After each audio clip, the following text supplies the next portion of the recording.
starts his gatherings into the zone. Score! Echo wins it, and the Sun Devils make it 18.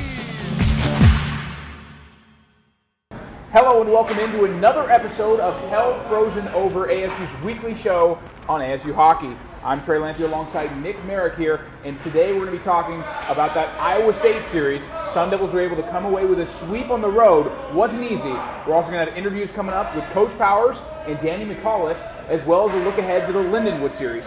But first, Nick, let's talk a bit about that Iowa State series. Devils coming away with a crucial sweep, and there was a bit of a different trend here, though, as we saw a change in net, and that's something that we kind of want to focus on, in that Joe Delia started out those first 4 games, won every one of them, and then was replaced by Corey Frank in that Saturday game, who came away with an awesome game, had 22 saves on 23 shots faced. So what do you feel about this goaltender situation in net right now for the Devils? It gives them a lot of different looks in net. I mean, if you look at it down the bench, they have Cal Dietrich, Corey Frank, Joe Delia. Those are 3 goaltenders that day in and day out, Coach Powers is confident enough to say, I'm giving you guys the nod because you deserve it, what you've shown in practice. It puts pressure on the goaltending unit to make sure they perform. Not saying Joe Delia hasn't, because his save percentage and goals against is also phenomenal. But the fact that Corey Frank, in a pressure situation on the road, was able to step up, get the nod, and make 97% of his saves, that's something that the Sun Devils could take forward and saying, I'm not sure if they're really going to switch it off from Joe Delia. I think Delia is still going to be their guy going forward.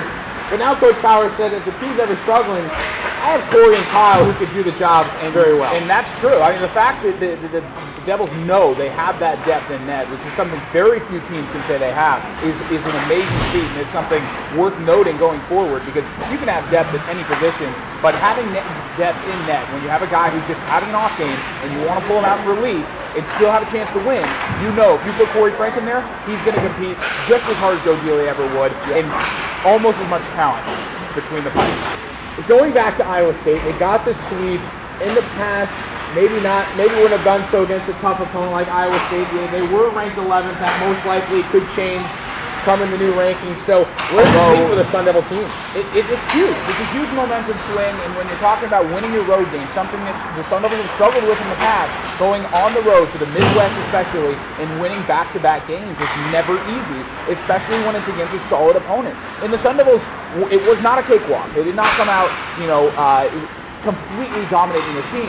They came out, they had to fight for every inch on the ice, and they were able to come out on top. And it proved to this team that they can win anywhere. And now coming back here for Lindenwood, it's huge momentum heading forward. I agree. Whether they thought that it would be a 4-3 overtime victory with the freshman scoring the game-winning goal, don't think anybody would have predicted that. But the whole difference is, just like you mentioned, Trey, is the fact that it's a W. It's in the win column. You can put that in the right side of the record book, not the wrong side. If that was a loss, it'd be a different story. If they come back here to Tempe, maybe it's different morality. Maybe it's different, a different look at the season. All of a sudden, they're kind of having doubts. Yeah. But it doesn't matter. A win's a win. They'll take it however they can. They were able to strap back, and that was something that was really difficult for them last year.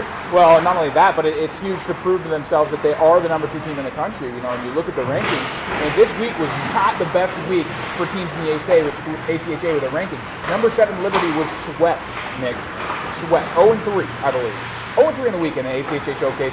That happened, you let that happen. Number 6 Delaware was ranked number 1 at the start of the year. Went 1-2 this weekend. Yeah. There were so many top teams that were falling off their marker. And this is the Sun Devils' chance to capitalize and prove that they are up there in contention for the best team in the country. Well, that's exactly true. I mean, the showcase proved that all those lower-level teams, you want to look who got the sweep, it was number 8 Minot State was actually the best, highest-ranked seed of the ACHA tournament. Number 13 Robert Morris and number 14 Illinois were the other 2 that picked up the clean sweep. So it's not, you aren't seeing those top 10 talents except minus Minot State. It's surprising to see the rankings shape up that way. But definitely, another thing to look at is Oakland as well. Oakland was the number 3 seed. They were the team that actually knocked out Arizona State, as everyone I'm sure is well aware of. They split the series against the Division II Florida Gulf Coast team. And my question for that is, for one, how does you let that happen? And 2, how far can you drop from number 3 for losing to a D2 team? You know, I don't know. That's a pretty tough one right there. But this is the thing. The Sun Devils are ranked number 2, and they're clearly the clear-cut number 2, with Oakland being number 3. in losing to a D2 team, Arizona State and Ohio are the only two teams in contention for that number 1 spot. They could argue for it with their records and whatnot with this season or with this weekend being such a knockout weekend for so many teams. So the question becomes, Nick, are the Sun Devils arguably the best team in the country right now? That's a great point. I'm not sure if you could quite make this statement yet just because the coaches poll are having that. As they did give them plenty of first-place votes. They're right up there in the rankings. Their only issue is that they didn't dominate Iowa State. I think if they came out and dominated Iowa State, maybe blew them out by 6 goals in the first game, 5 in the second game, just really proved themselves on the road that, yes, they can do this, that might have shaped up the rankings. Iowa, this is the problem. They could have skate by West Virginia. This is the problem. Ohio, you're right, did the same thing against West Virginia, who's number 19, as opposed to number 11, which the Sun Devils are facing up against. Ohio won 5-3 in the first game and 4-2 in the second game. Those aren't outstanding victories. No, but it's either. hard to make that jump. If you're going from second to first, you have to prove that absolutely 100% without a doubt you deserve the jump the team ahead of you if the team ahead of you didn't lose. I agree. I do see the Sun Devils gaining some first-place votes, though. Yes. And I think this weekend against Lindenwood is going to be the final test for them prove it. on the way to number 1. And if they're able to pull off these wins against Lindenwood, if they get a pair of wins this weekend, I see no reason this team should not be ranked number 1 in the country, regardless of what Ohio does, because they've gotten enough quality wins so far with the Iowa State wins and then the Lindenwood wins to do that. But they do have to face up against Lindenwood. So next segment, we're going to be interviewing Coach Powers, talk to him a little bit about that Lindenwood series as well as the Iowa State series. So stay tuned to WCSN's production of Hell Frozen Over. Tacos? Nah. Burgers? Yesterday. Right. I'm thinking Mongolian. Looking for a fresh, healthy alternative? Take a trip to Genghis Grill. Spice up your favorite meats and seafood, then load up on veggies. Choose a sauce, and let our Genghis Grill masters cook your selection to perfection. Genghis Grill, masters of Mongolian stir-fry. Hey, go vegetarian? Chicken. Me too. Welcome back to Hell Frozen Over. Trey Lanthier alongside Nick Marek and Coach Powers, ASU's head coach of the hockey team. ASU facing off this weekend against probably the toughest opponent of the season in Lindenwood coming up. So, Coach, just general statements. What are you looking for in this series? Yeah, I mean, much of the same. I mean, we just want to continue to win and do the little things that help us win. Last weekend, the Friday night, we weren't really happy with our effort. Saturday night, very happy with our effort against Iowa State. I don't think the score was an indication of how we controlled literally every facet of the game. But they're a good team. It was a good, solid test on the road. We're happy to get away with 2 wins, and we're working on some things in practice this week just to polish up. But we're just focusing on winning hockey games. That's it. Can you explain what it was like to come back though in that game, at least on the road? Understanding that the fans watching had to see it was close, whether they're following Twitter updates, watching the game live. That the fact that it was an overtime winner and a thriller one, but hey, at least you ended up in the W. It was a great test for us. You know, I mean, we got down 2 right away. You know, we got called on a phantom spear that didn't happen right away in that Friday night game, and it put us down 5 minutes and took all the momentum away and put it in their hands, and they capitalized and put us down 2-0. But it was good for our guys to feel that adversity and overcome it and come back and get a win. Can you talk about that spearing a little bit? I don't know what happened in that. I know Danny McAuliffe was called for it. You ended up, I heard through the grapevines, actually went afterwards and kind of, what's the word? Went against it, disagreed with the referee, protested the call. Thanks, Trey. So what exactly happened? Well, they called a spear, but none of them really saw it. I don't know. I think they heard their bench, or I don't know how it happened, but a spear didn't happen, and they originally called a DQ, which Danny would have had to sit out the next game. They announced the DQ, and after further review, they changed it to just a game, and he had to sit out 1 game. So he sat out the entire first game, and came back the next night and had a huge goal for us. So. And Coach, just looking back at the series, did you feel like any specific player or line stepped up significantly compared to the others? You know, I wouldn't say any one particular player. I think everybody had their moments, but overall, the Norris, Stalinsky, and McAuliffe line were they didn't get to play together on Friday because Danny's penalty, but Saturday they controlled the entire game. Every time they were out there, sustained pressure, outworked Iowa State every shift down low. Iowa State literally couldn't. They couldn't do anything. They didn't have an answer for them. And that line is really an indication of how we want all 4 of our lines to work every shift. They outwork their opponent every shift, and that's why they're successful. I think they're combined plus 27 through 5 games. So that's impressive. Can you comment a little bit on the goaltender situation as well? I know Joe Delia had a good solid game in that at least, got the win. Then Corey Frank, you decided to go with him in second game. So is this going to shape things up differently for the season? No, not at all. I mean, Joe's still the guy. He's right now he hasn't lost a game for us, and again, that's what we're trying to do. We're trying to win hockey games. Corey played a phenomenal game on Saturday, and he did very well. But we've known we don't have a goalie controversy. We have a goalie luxury. We have, again, Kyle Dietrich's very good.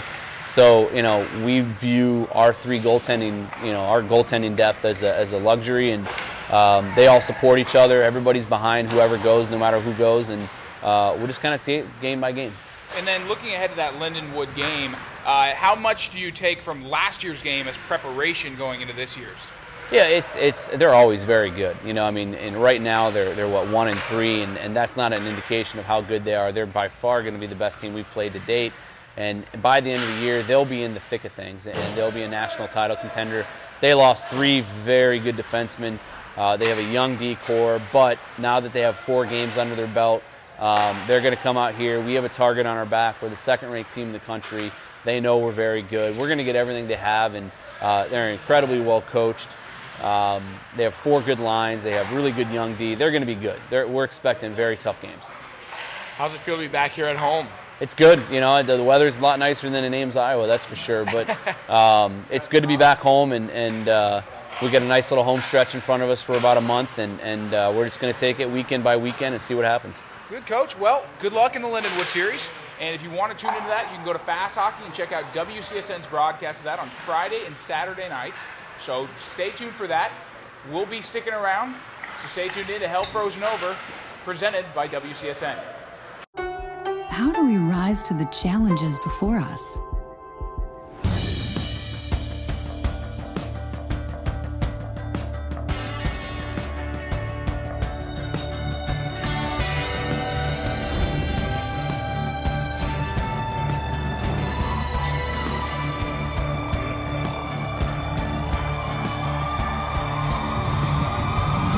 Arizona State University. Welcome back into Hell Frozen Over. Trey Lanthier, Nick Marek, now joined by Danny McAuliffe, the forward, number 11 on this Sun Devils hockey unit. Just talked to Coach Powers. And Danny, now for a more on-the-ice look, how do you feel coming out of that Iowa State series? I feel good. I think it was a good test for us. We've always struggled against those physical teams, and Iowa was a physical team, but it's good early in the year to kind of get a taste of what that's like so we can better prepare for teams like Adrian and stuff like that. But overall, I was happy with it. Do you feel like there were any problems that you guys need to fix going into this Lindenwood series? I don't think so. Like I said, it was the 4th and 5th game of the year. We're still getting a feel for each other, still finding chemistry. And playing a physical team like that, it's hard, like I said. So I wouldn't change anything. I'd keep playing the way we're playing. Again, we switched not taking bad penalties from U of A. I didn't take many bad penalties, maybe -1, that spear, but other than that, it was good. So. And Coach was talking about that penalty that went against you, the spearing call. How much did that fire you up heading into the second game of that series? It was tough. It was the second shift of the game, so I only got maybe 2 minutes of playing time. And when a call is that blatantly wrong, it's frustrating. So I was ready to go for Saturday. Good. Well, certainly you lit up the stats. You at least got the first goal for the Sun Devils. So it was able to propel you. But now kind of looking towards Lindenwood. Last year was the first time you guys actually beat Lindenwood in the program's history. So is that looking to change at all this year? You guys really looking to get that first sweep in the program history? Oh yeah, it's without question we're looking for 2. But we'll take Friday first, and like always, we'll take Saturday second. But in the end, we're looking for 2. And you've always been a guy who's been able to play with the newcomers of the group, whether it's a freshman, a transfer coming in. I know last year you played a lot with Liam Nord. They shuffled you all over the place. Played with Finley a couple shifts, and then you had some time with Delinsky. So how's it been like playing with this current group of freshmen, including Stephen Collins? All the new guys are great. Powers does a good job year after year of recruiting solid players, and they have been impressing us, to say the least. All those guys can play, and they're a great addition to our team, so it helps us out. Do you have any comments on what you guys are looking to do kind of going forward this month? Because I know that Lindenwood's kind of the one roadblock in the way, and then you kind of have a bunch of D2 opponents. So does it kind of pick up the energy in the locker room at all? Yeah, I mean, it's the same thing every game. It's no different. I'm sure you hear that from all the players. We take one game for what it is. Obviously, Lindenwood, we're going to get the horses going a bit more. We're going to get a bit fired up. But even though San Diego State, Colorado State, we're not going to take them lightly because, you know, you can't lose one of those games. You lose one of those games, you lose credibility. So we'll start this weekend, and we'll continue on for the rest of the month. And how exactly do you prepare for a team that's as solid as Lindenwood is on a consistent basis? Again, not much different. It's the same thing. I think we're pretty confident. We go into every game confident, knowing that, you know, realistically we're the number 1 team in the nation. I know I believe that. I know the guys believe that. So really, it's how is Lindenwood preparing for us is kind of more of the question. But we go in there as a powerhouse, and we look to continue that name for ourselves. Well, we asked Kale this last week, so we'll ask you this week. Does ranking, since you mentioned we believe we're number 1, do you feel that ranking plays a role at all in this team? Is it in the back of your minds at all, or are you just kind of just one game at a time, like you've been saying, and just forget the rankings, it'll show eventually? Forget the rankings, but I'm not going to lie. I want that number 1 spot. I think we all do. It really doesn't matter because in the end, you know, you got to win when you get to nationals, regardless. But I think we all want that number 1 spot. So you might say it's in the back of our mind just a bit. And the Sun Devils right now at number 2, highest ranking in school program history. So it's huge. This is probably one of the biggest years in ASU hockey. Danny McAuliffe leading the troops out there for some time, and definitely got a big goal there in that Iowa State series. Thanks for joining us, Danny. Yeah, thanks, guys. And stay tuned in to WCSN's production of Hell Frozen Over. When you've lost that love and feeling, donate it to Good Wheels. Your unwanted vehicle will help fund job skills training and human services programs for disadvantaged Arizonans. You'll even receive a tax deduction. So call 602-416-6278 for more information. Or visit us online at www.goodwillaz.org. Good stuff, good work, Goodwill.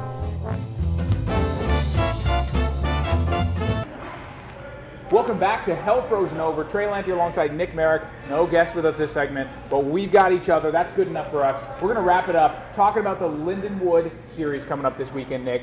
Probably the biggest series that ASU's played this season so far, and it's going to be a huge test for this team. So what exactly is ASU? What are you looking for from this team to come out, make a statement at home, and knock off number 5 Lindenwood? It's a very important series.